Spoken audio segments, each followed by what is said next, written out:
start off by introducing yourself? My name's Bill Jackson. I'm an estate agent, and I've been in the profession now for over 50 years. Born in the city, christened in All Saints, went to the Cathedral Prep School, failed my 11 plus, failed the entrance to Cathedral School, and then was sent to Lupton for 7 years, which was really, from my point of view, the best thing that ever happened to me, because I was actually quite good at sport, especially cricket. And I was captain of the first team when I was 15 and had a trial for Worcester when I was 14, but never aspired beyond that.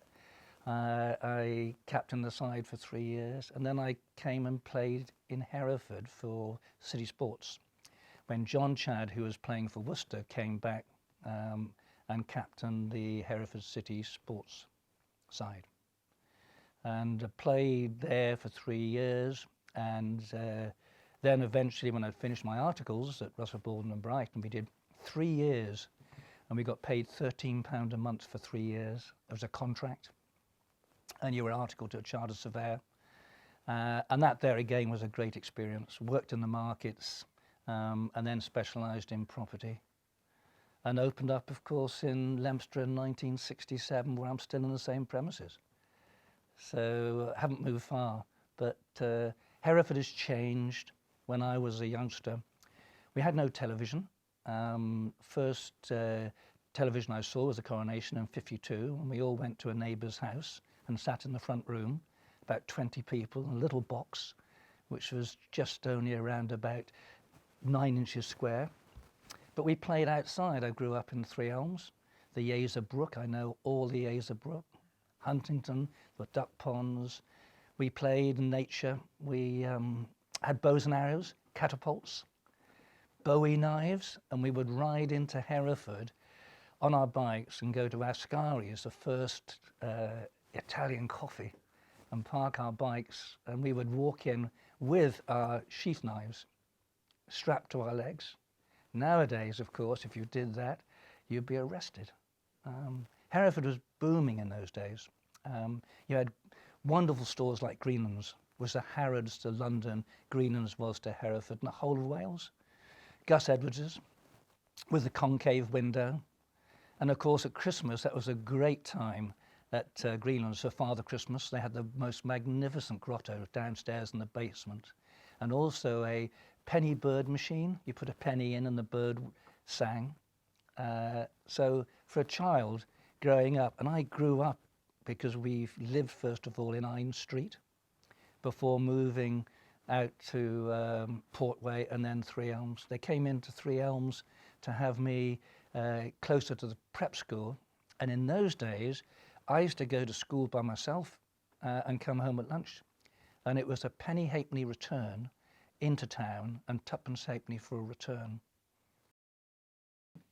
Three Elms Road was totally different. You just had the row of houses on the right-hand side, and opposite now where White Cross School was open fields, and to the left of it was Jack Matthews's field. And the first combine harvester in Herefordshire was in 1952, and that was on that field. And they used to have hare coursing there as well. And that was a regular event. So we were right in the countryside, but right on the edge of the city as well. And of course, we had the train, the Brecon line going right past, steam trains. And as a youngster, I used to put penny on the track and get it squashed. And we used to go across the railway line. There was a footpath, and I went to Huntington Court and the ponds. And we just played outside. We played in the Yaser Brook. We dammed it. We caught stickleback. We turned around and got frog spawn and got all the tadpoles and hatched out back in the gardens at home. So we really actually were very close to nature. And you can understand there's no television, a radio, and we would never listen to it. We were always out. And I think that's something nowadays that we've got to get back to, getting close to nature, especially youngsters. And that's why I'm involved with the cart shed. And we use nature for helping people with difficulties. And we take them into a wooded encampment with no electricity, no facilities, and they have to make things. And that, I think, is going back to nature. So we go in a big circle, and it's exciting. But going back to, I was playing cricket, as I said, at Luckton, and I started playing cricket with Hereford City Sports Club under John Chadd, and Derek Evans was part of that. I used to play in the Hereford Evening League as well, and I played against him in that, and then I played with him at the City Sports Club for about 3 years. He was really enthusiastic. He loved his cricket. He also loved his jazz. And I can remember the jazz used to be held at a pub at the top end of Widemarsh Street. And when I used to go to the market and work in those days, we wore things like cavalry twills with a hacking jacket and a tie and a peaked hat. And we also used to go to the jazz club because in those days, Hereford had a teachers' training college, all girls. And there was 400 to 500, and where the blind college is now was the campus, and they had dormitory houses outside in Elston Hill. But the girls used to come down, of course, College Road to the jazz club, and that drew us all young men, and we would go there, and the jazz, of course, was part of it. But Derek, he liked his jazz, and he used to be there all the time. So I saw 2 counts of him, one with the jazz, also with the photography, and of course in those days it was black and white. You had very little colour. And he then of course pioneered television in the area. And he did all the news and cricket, all the photographs. You'll see some photographs that I brought along of him in 1952. But he was part of Hereford. He did all the photography in the market, all the Hereford bulls, and then he was always taking photographs. And you can see that with the catalogue that you've got. And it's a real, the ones that I love are the hop picking ones. And then as a youngster, we used to go hop picking. My grandmother, we were butchers, and we knew a lot of farmers. So we would go for a day hop picking. And I can't really remember, but they would put me in the basket where they put the hops. And I would be there and I couldn't crawl out. And of course it was like a cot. And you had people from all over Wales and also Birmingham. And Yeoman's is at Cannon Parn we used to go to. And they used to bring them with Yeoman's buses from Wales to Westhope. And they would put a medical team on, and they would come off the buses and queue to see a doctor and a nurse. And they couldn't afford in those days. I wasn't there then, but the stories always came back that they even cleaned out the pigsties, and they camped. And the 2 pubs in the village, and the local policeman used to have 1 pub for the gypsies and 1 pub for the Welsh. And he would stand in between on his bike, resting there to stop any fights that used to occur. But that's old Herefordshire, and it's a wonderful history. Stairs, you were talking about what a vibrant place the city was, Well, the county was. Can we talk about that a little? Yeah, I mean, we, as I say, I was born in the city, and we lived to begin with in Ine Street, above the butchers.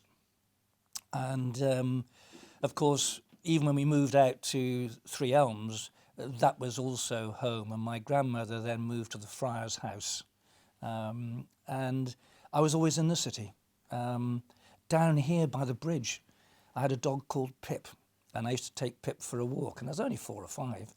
And I was walking down, in those days you could go anywhere because everyone knew you. I got lost when I was 3. And they went looking for me, and they had the police out, and they find me in the only traffic lights in the county was at the top end of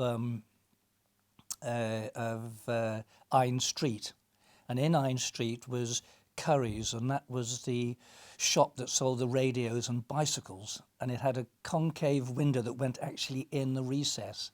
they found me with my nose against the window looking at a three-wheeler bike. And what happened? My next birthday, and I went down to the friar's house, and my grandmother had this big package, and unwrapped it, and there was a three-wheel bike. So your dreams do come true sometimes. But Hereford was an area where I could walk through Marchants, the coffee. It ground the coffee, and it had the extractor opposite Boots, as it is now. Then you went, as I say, into Greenlands, Hightown, Gurney's, which were the greengrocers, and they served the whole county. And then, of course, Pritchard's, where I got my first school uniform. And Edward Pritchard, who's still trading in King Street, his father, of course, served in Gallipoli with the Herefords. And then, of course, ended up with the Camel Corps in Palestine. And he died a day before his 100th birthday. So there's a lot of history. As youngsters, we would go around the city, into the market. In the market, they had the weighbridge outside where the market is, the market tavern. And we had our bikes, and we would, at 10 or 11, we would ride anywhere. So we were slightly feral, but it was a great childhood. And Hereford then, buses came in from Central Wales every day, and the Welsh always came here to do their Christmas shopping. And that's coming back now, of course, with the new old market. And you're now getting people coming from mid Wales, and the key, the anchor, is a cinema, the Odeon. And because it has a multiplex and it's one of the most modern in the country, people are now once again are coming in from Landod, Brecon, and Central Wales, and they make a day of it. And you've got all the little eating houses outside, which the children love. And then you've got Bridge Street here now, of course. There's 7 restaurants now in Bridge Street. It really is thriving. It's beginning to. The whole city is beginning to pick up. And of course, you've got the butter market, which has been transformed. And if you saw the television this morning, they were advocating that, and it had been done elsewhere. And now you've got the city centre. It'll be a place where you come to enjoy yourself. And once again, Hereford was rise up. Going back to when you were a teenager now, a young man, 18, 19, 20, what was the scene like in Hereford then? The scene in Hereford, because I was only earning £13 a month, it was pretty difficult. So I decided, at Lucton, I was a colour sergeant in the cadets, and the colonel of the Hereford Regiment, was 550 strong. It was a full regiment, TA regiment, and I joined up as an officer cadet and did 5 years, got commissioned, went to Mons, and came back out, did the 3 peaks, did a lot of exercises all over the UK, including Otterbourne, and I got paid. If I did 2 weeks camp and a bonus, I could earn 800 a year. And I used to be platoon commander of D Company, which is Leominster. And they gave me a champ. Now, Land Rovers came out, and the PSIs, these are the regulars who were part of the regiment, they all commandeered those and gave us the champs, which was the old army Jeep with a Rolls-Royce engine.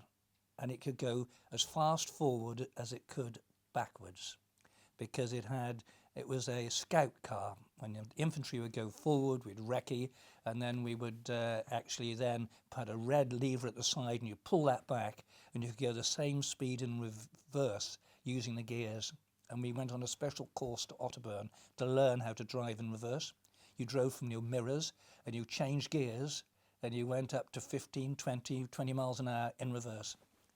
And it was really difficult changing gears because to keep it in a straight line. and driving off wing mirrors. So I stayed in the TA until it was disbanded, and I had the honour of being the officer that carried the colours through the city for the last time. I was there was a senior non-commissioned officer, and I was the commissioned officer, and that was a wonderful experience, and I can always remember it now. We of course we did 132 paces to the minute.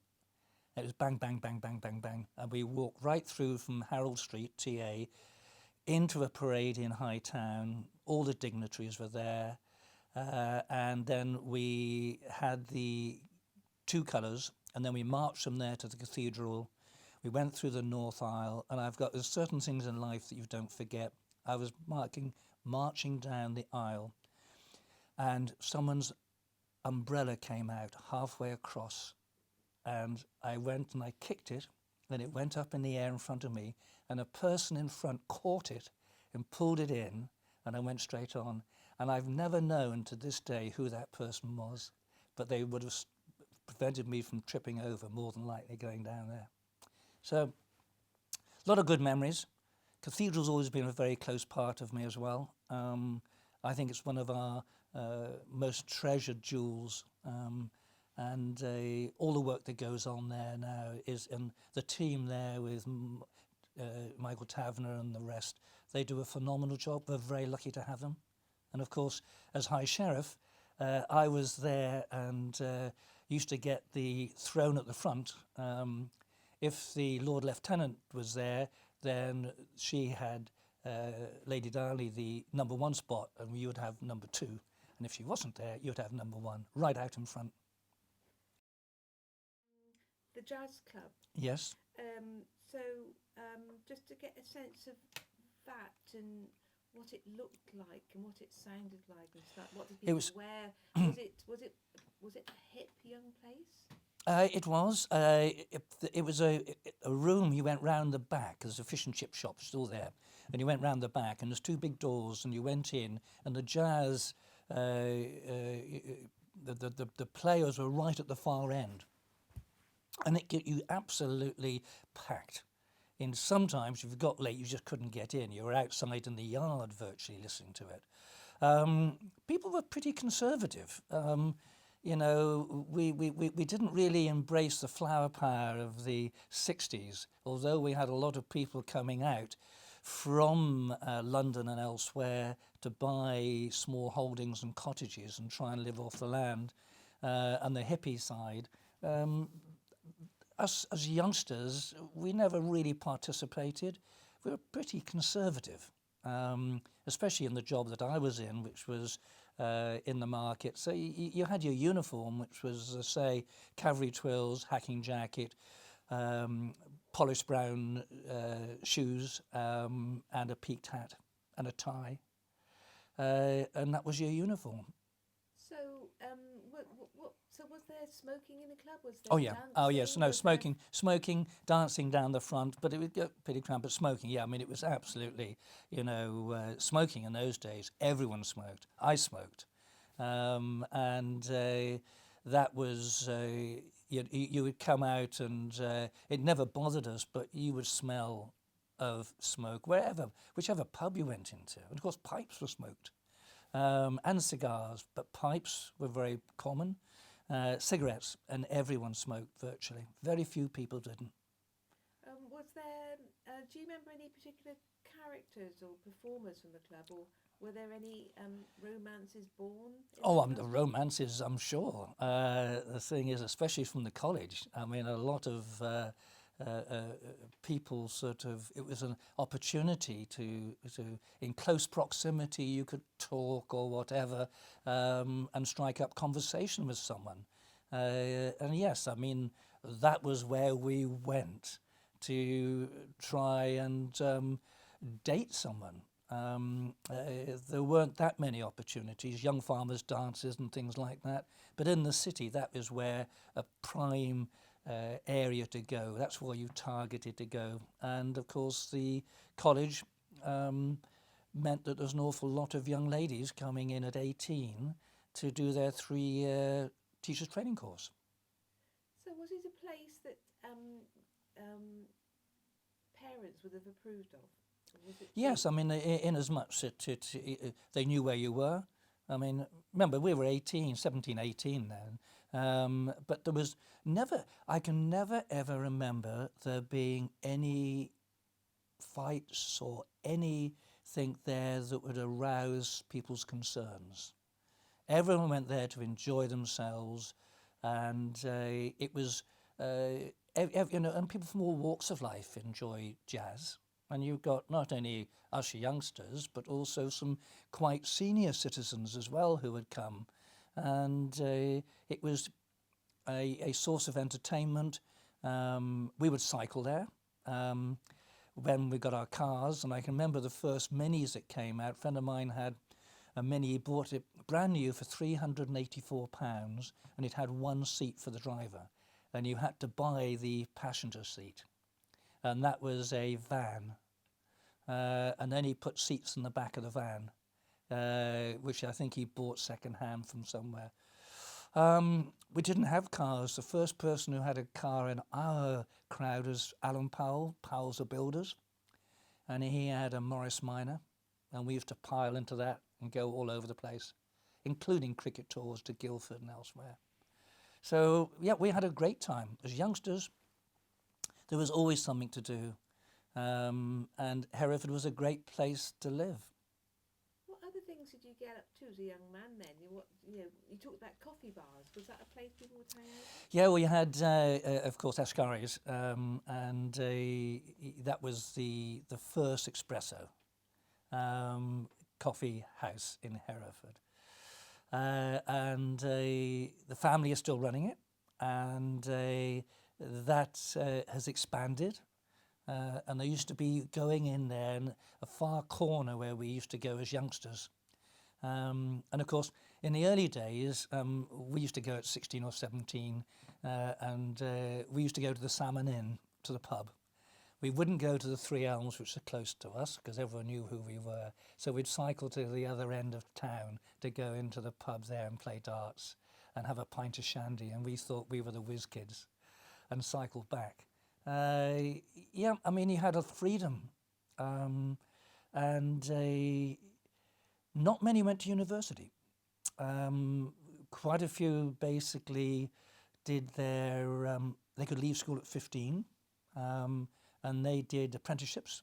They were very, very strong. Wiggins had come in those days, which was a major boost to the city, and that was in the 50s. And they employed up to 3,500 people.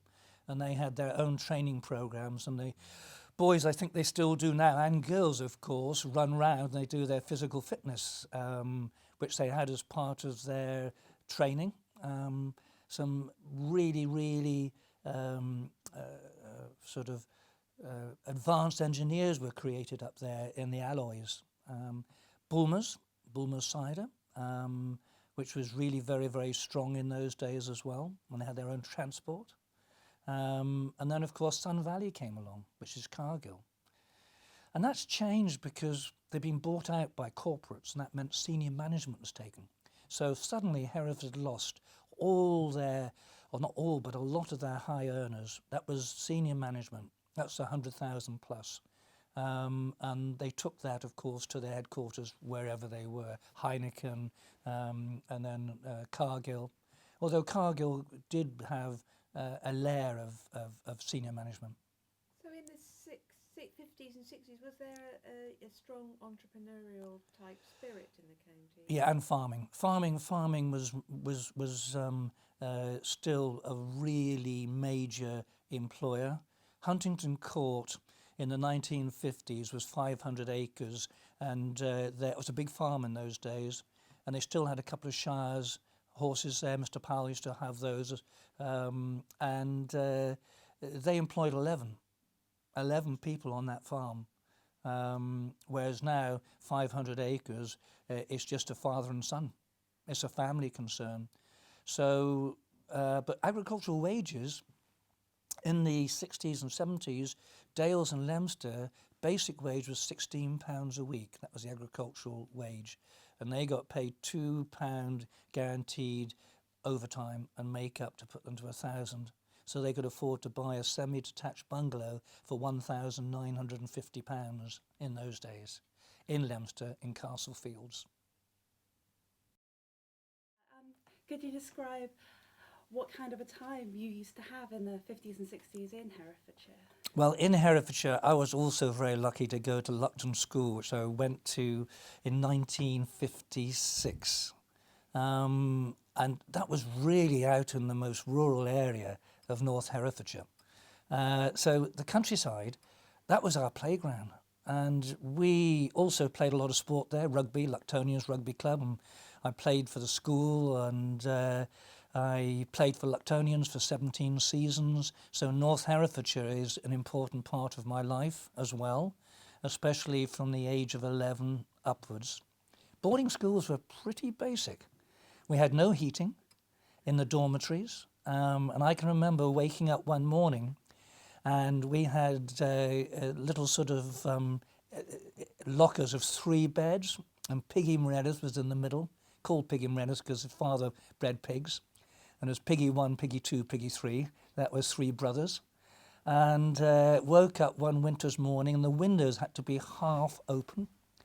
And all you could see was the top of his head covered in snow. And as I say, we had cold water mostly. We had to be up at 7. We had to go for a walk every morning to get fresh air before the bell came at 7:20 to bring us in for breakfast. So we used to have showers every day, but only a bath once a week. And the bath was measured with a ruler. And we then had sort of big fires in the classrooms. There was no heating as such, and they had the big coke boilers that we used to crowd round in the winter. And Sunday walks, we had to go for 5-mile walks on a Sunday afternoon, and they used to put a prefect out who were allowed bikes, and they would cycle to the furthest point. So you had to go there to be checked off and come back. And yeah, you never went out. We had exeats, only one exeat every half term, and otherwise you were there. And there again, you made your own hobbies. We had the air modelling, where we made planes, and we had photography. We had sport, which was a big, big thing. Rugby was big. And of course, the youngest England captain went to Luckton School, England captain, and that was part of the Vaughan family, which were Dr. Vaughan was a doctor at Kingsland, and he was a school doctor. And two of the Vaughans went, 3 of them went to Luckton. And Brian Vaughan ended up captain of England, went to Cambridge. And there's quite a distinguished roll call of old Luctonians, going back to 1708, when Pierpoint founded it. And took quite a lot of getting used to, but then there was 90 boarders and about 30 day boys, about 120 in the school, all boys, and 80% were farmers. And a lot of them used to leave school at 15 and they'd go back and work on the farm. And that was a shame. There were some brilliant scholars at Luckton who at 15 were getting 7 or 8 O-levels, which in those days was good, and having to leave and go back and work on the farm. And of course, they were cheap labour. They worked, and I used to play rugby with most of them for many, many years afterwards. And they would turn up at rugby in the Land Rover, and a lot of farms used to have a pot on the mantelpiece, and they were allowed to take a 10-bob note, and that would be what they would spend on their beer, and they would have the Land Rover with the either petrol or diesel on the farm and go and play rugby. And we played in those days a lot in Gloucestershire and down the Forest of Dean, and those are hard matches down there. The Foresters, Cinderford, I can remember, Berry Hill. I mean, they were really tough. But we had farmers who played for Luckton. They were physically very fit, and we had a marvellous pack and forwards, and they were strong. But then we started to play more into the Midlands. And now Lux, of course, have just gone down from the national side. For a village side to put out on an old boys side, a national side, which we've done for the last 5 years, is really quite remarkable. And we bought the first part of our ground now, was 11 acres, and we paid £1,000 an acre for it. And we had an AGM beforehand to decide how much we were going to pay for it. And we decided £10,000. And Hugh Lyke went there, who was an auctioneer, and he paid 10,500 for it. And there was another meeting afterwards to discuss, was he going to be punished for going over the £500 extra, which you had to find in those days, a lot of money. Anyway, Hugh decided, he got up and said, well, if I'll put the money in myself. And that sort of stopped that argument, and we raised the extra money. So if you go to Mortimer's Cross, where the battle was, in 1460 so odd, the Battle of the Roses, 5,000 men were killed, or 4,500 to 5,000 men were killed or injured on that battle on one day. It's incredible. It is, and it's called, it was the Mortimers, who owned, of course, the whole part of Ludlow Castle going right back to Wigmore, and Earl Mortimer, who became Edward VI, I think, or Edward, he fought at that battle. And when he rose in the morning, there were 3 suns on the sunrise, and his troops thought it was an omen. And he said, yes, it's God giving us the day in battle. And they all knelt down and prayed. And then they went to battle. And it was the bowman that won it. He had the Welsh bowmen, who were very muscular. And Pembroke came up, and his army had just come back from France fighting. And they marched all the way up from the Welsh coast and camped where Luctonians Rugby Club is now. And the battle was fought at Mortimer's Cross. Derek, you see, he was passionate. He was a pioneer in photography in those days. And every opportunity, he went out and took people from all walks of life. He could chat to anyone, and he would suddenly just take that picture which you weren't expecting. You know, the one that you're there and talking away and you've put your pose on to go on, you know, but he would be there and you'd take photographs, and that was the history. And what he's given us is this wonderful library of pictures, including the ones that I've brought there on the cricket teams, the history, the fundraising, the 3 choirs. You've got the city, the Mayfair, of course, which was big. When I was a youngster, the Mayfair was just the thing, the helter-skelter when you were a 4 or 5-year-old. You got up there on the mats and you came down and then you went right through the city. It was everywhere. And you had the boxing ring, and that was the other thing. We used to sneak in and try and watch it. And then you had the local lads who put themselves up against the semi-professionals.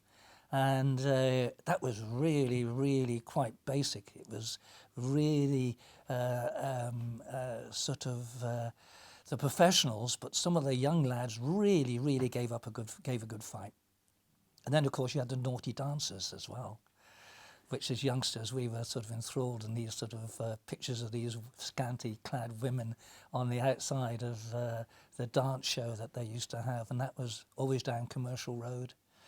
So we would go every night, and we would go, in many cases, when we got to the age of about teenagers, we would go by ourselves, we could go anywhere. We always had to be in by 9 o'clock. If I was ever late, then mother would sort of reprimand me. But we were able to go anywhere. And yeah, it was great childhood here. And Derek was part of that. He was older than I was, so he would have been there through the war. And of course we had Rotherhurst, which was the ammunitions there. And of course they had the bomber that came over and dropped its bombs there. We were very lucky there. The whole lot could have gone up. And that there again now has been resurrected. It is now the enterprise zone, defence and security. We have now got the first cyber centre being built down there under the umbrella of Wolverhampton University and a 3-acre campus. We have another 2 £8 million projects starting. And we've already just started one down there. If you go down to have a look, and you see all the steelwork going up. So Hereford is rejuvenating itself. And the A49 and the structure, the infrastructure, is being improved. But we're doing it actually, we're now defence and security and cyber. And go down to Rotherwas and you will not know half the companies down there. They have no signs. You don't know that they're there. There is one defence company there that employs over 300 highly skilled people. Hereford will become the cyber centre of England, with Worcester, which is Kinetic, and GCHQ at Gloucester. It's a cluster. And that's why the government have put £8 million in, and the project starts spring of next year. So Hereford really is beginning to, and the city centre is beginning to, and it's going to become more continental. People are going to go there, as I've said before, for an experience, and they'll want to be entertained. And that's what Darren Sockett's doing at the Butter Market. He's a Hereford boy, self-made, and he's invested a lot of money there to put it back into the city. Yeah, the Derek Evans I knew was passionate about Hereford City. He was a Hereford boy, he's a Hereford man. He enjoyed his cricket, he enjoyed the jazz, he enjoyed the people. He pioneered television and did all the newscasting, and of course black and white in those early days. And the history that he's left behind will show the county as it was, as I remember it, as a youngster, vibrant, agriculture. I mean, in those days in Leominster, the drovers used to bring the cattle in from the top of Bargates into the market there, and then they would drive them out the far end down to the railway station where the pens were that took them all over the country. And I can remember in Three Elms Road, Old Man Rogers used to bring his cattle from Three Elms into the market along the road, and he had 2 corgi dogs, which were cattle dogs.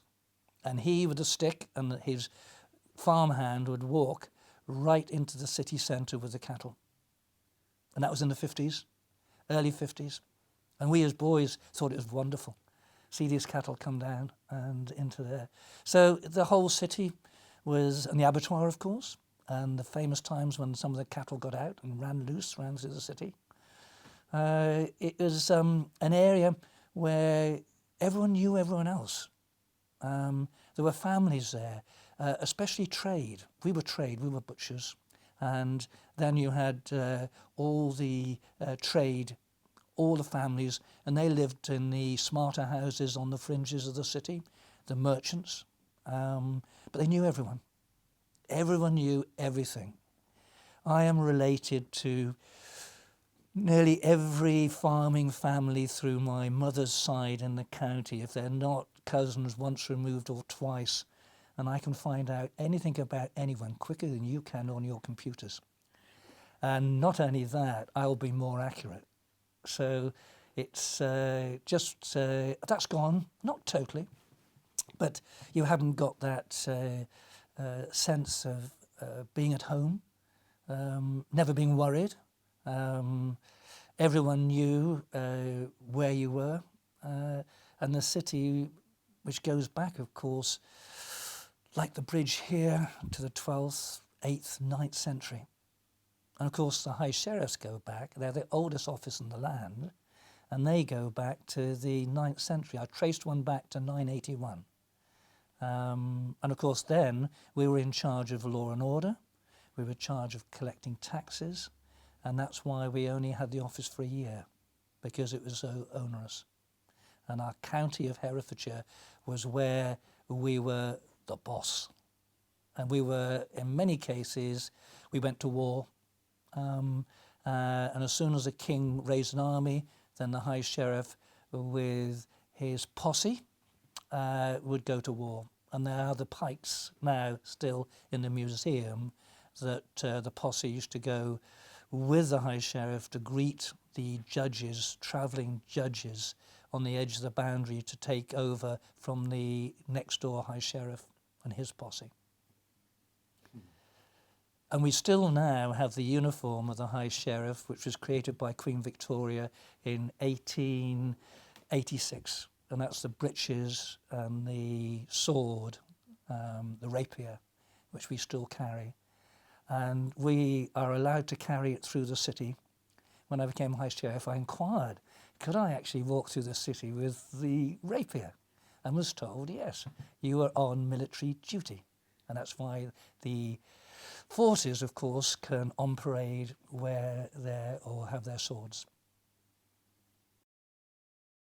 Yes, with Derrick Studios, there were others. There was Hammonds and Skeffingtons, and people used to have formal photographs of families, like we did. And I think it was Hammonds used to come out, and my mother would be there all dressed up, and my sister in her best, and me in my best, in my cathedral prep uniform, and we would pose for photographs. So there was a number of studios that black and white, very little colour, and Derek was part of that.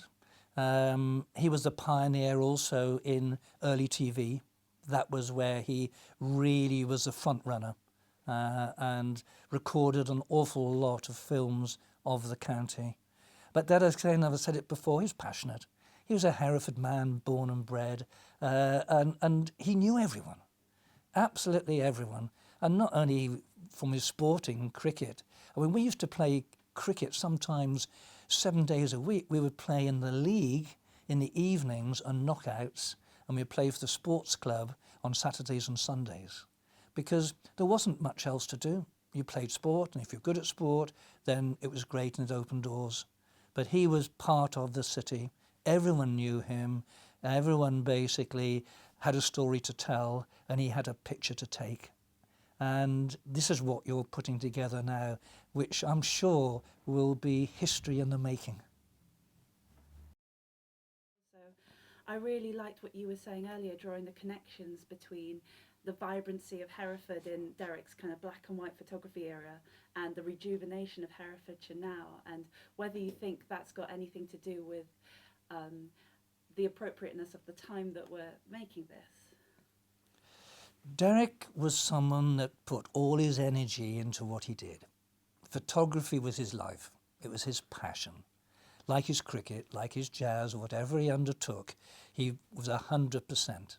And Hereford was also his life, and the county, and the history. And that's why you've got this magnificent library. And it's got to be out there and part of the history of the city. And in 100 years' time, people will be looking back and saying, Derrick Evans, wow, look at all this.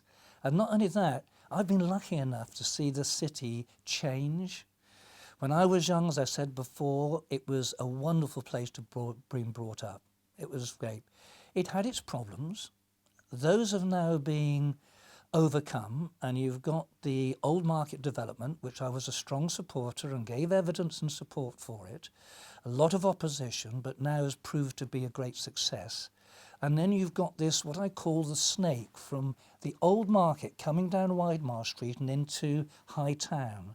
And you've got the Hereford Bull, which is a figure. And that was, of course, Sam Beaumont who instigated that. And then we got together and got that funding for it. And it stands there as part of Hereford by the old house. On all the new building going on there, which is opposite, which is going to be shops and houses in the city centre.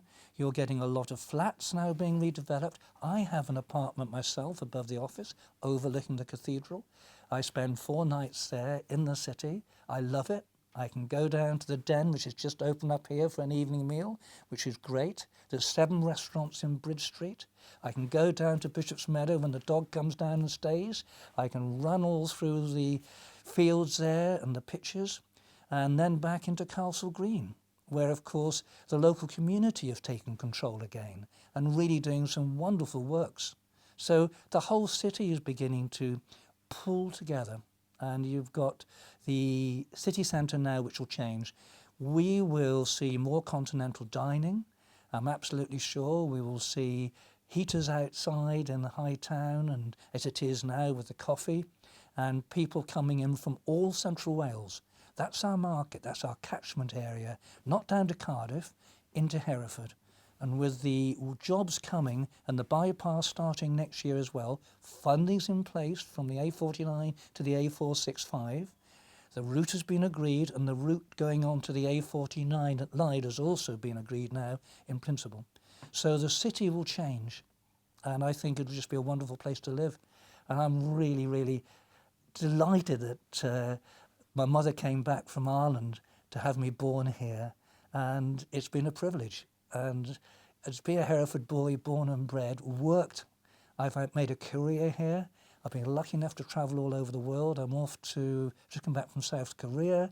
I'm off to, I wouldn't say Bali, Indonesia, on business. I've been allowed to use my property expertise to travel, and Antigua's my second home, but Hereford is where my heart is. Yeah, the final question. What do you think the value is of us doing a project like this one about Derek's work? Look, history is in the making, and Derek Evans was part of that history, especially in photography, in a period where you get a taste of what the city was all about. It was vibrant. You also had the problems of some of the major companies being purchased by nationals, and then the top 10% of the earners left the city, and that left a void in houses, it left a void in employment, and we're now really beginning to re-engineer that, especially with defence and security. Those are well-paid jobs, and cyber, and Wolverhampton University coming in together with Enmite, which I call Marmite, but Enmite, will transform the city. We'll have students here, up to 4,000 or 5,000. That's going to make a tremendous difference, especially to places like this, the Left Bank. The students that we have here at the Art College, that is fantastic. I mean, they're getting degrees now, and 170 degrees were created in the city. No one talks about it, but you go to the cathedral and you see those proud students and see some of the work they do, especially in the metalwork and the embroidery, artwork. I mean, we produce some of the finest artists, and that there again is not something that we shout about. We don't. Hereford never except Hereford cattle, Hereford bulls, cider, fine, but there's a whole lot else there. And there's a history, and where the marches, and we have a castle here. Go to the Mayor's Parlour and you'll see the best artist's impression of what the castle was like. And it was a big castle, sacked by Cromwell, and all the walls were dynamited, and all you've got is a Castle Green now, but it's a wonderful centre. So Hereford, future, awesome. And it's going to really, and what you're seeing is Derek's contribution to the history, because that's vital.